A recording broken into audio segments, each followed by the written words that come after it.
Empezamos con el sorteo de los huertos sociales Maldor-Canoche.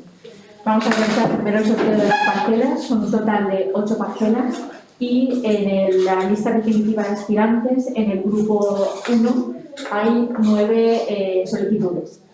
Introducimos las bolas con los 9 números y vamos a realizar el sorteo. Sacaremos la bola correspondiente a la parcela número 1 y así sucesivamente. Parcela número 1. Número 3. El número de orden 3. Este es el adjudicatario. Parcela número 2. El número 7. Número de orden 7. Parcela 3. El número 4. Número de orden 4. Parcela 4. Número 2. El número de orden 2. Parcela 5. Número 9. Número de orden 9. Parcela 6. Número 6. Número 6. Parcela 7.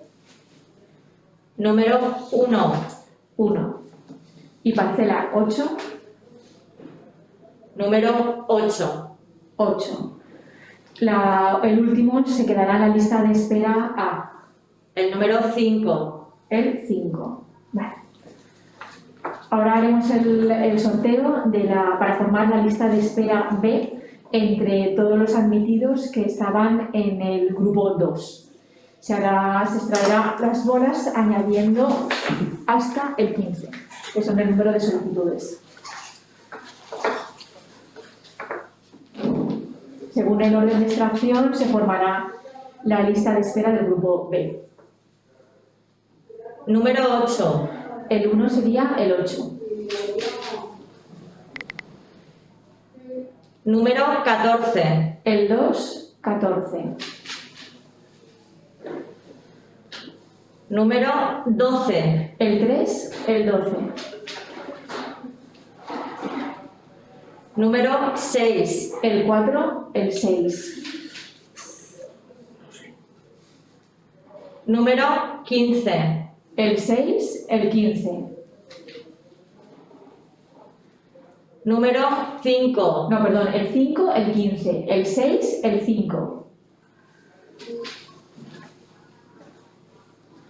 Número 4. El 7, el 4.